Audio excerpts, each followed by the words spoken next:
LT Modeler. Bonjour, aujourd'hui je monte une LT Modeler, donc je l'ai montée sur une CS53 numéro 10. Donc c'est une hameçon qui est sur le forum Québec Pêche.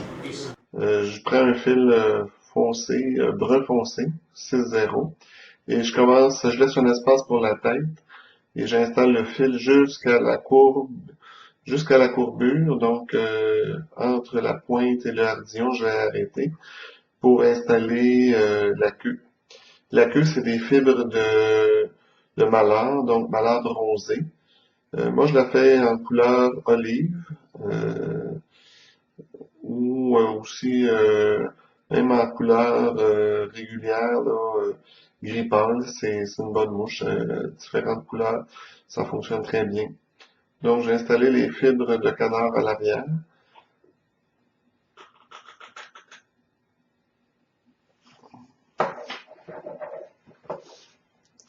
Ensuite, j'ai installé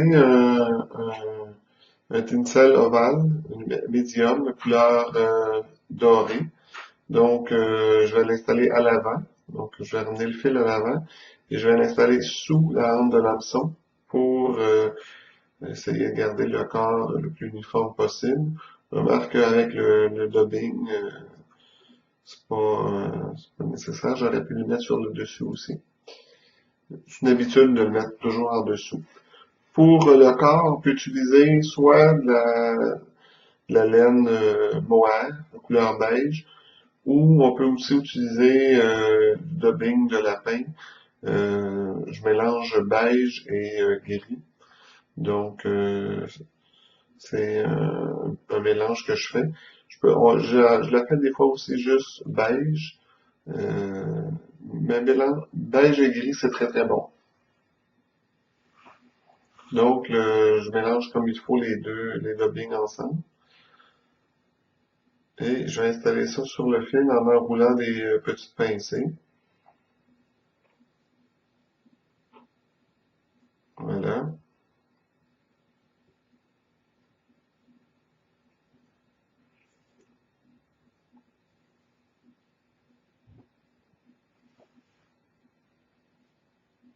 Donc, on peut voir le dubbing, je le mets assez grossier, pas nécessaire d'être, c'est pas une mouche sèche, là, c'est une mouche assez grosse quand même en numéro 10. J'aurais pu la faire aussi en numéro 12. Vous remarquez, l'hameçon, elle a l'œillet à l'avant est horizontal. C'est la particularité de cette mouche. Il faut avoir une hameçon qui a la hampe horizontale. C'est pour ça que je ne l'ai pas faite sur une 79 580, une hameçon à streamer régulier.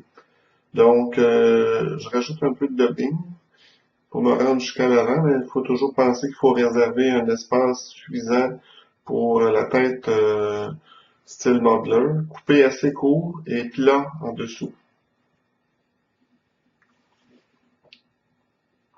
Bon, alors je vais pouvoir emprisonner le dubbing avec le tinsel.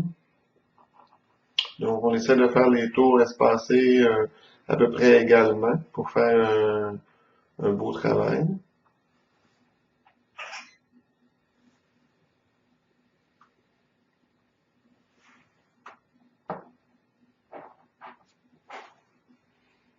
Okay. Ensuite, on va aller chercher sur une peau de chevreuil. C'est-à-dire avant, on va poser la laine, donc une plume encore de canard. Je prends une pincée. J'ai besoin des fibres assez longues, jusqu'à la moitié, on voit là, jusqu'à la moitié de la queue à peu près. Ici, j'ai pris du canard olive. Ça ressemble un peu à la giselle de Franck Guimond.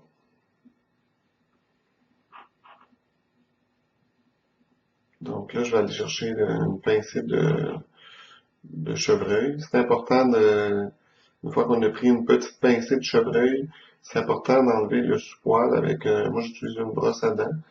Je le nettoie. Faut toujours le nettoyer, le chevreuil, il y a beaucoup de sous-poil.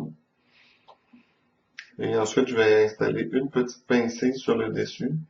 pour faire l'aile. C'est-à-dire l'aile. Puis j'en enlève un peu. Je veux pas avoir une trop grosse pincée. Puis je veux pas que la pincée fasse le tour non plus de la mouche. C'est sur le dessus. Je veux que le poisson puisse voir les côtes avec le tinsel en dessous. Donc, je l'installe uniquement sur le dessus.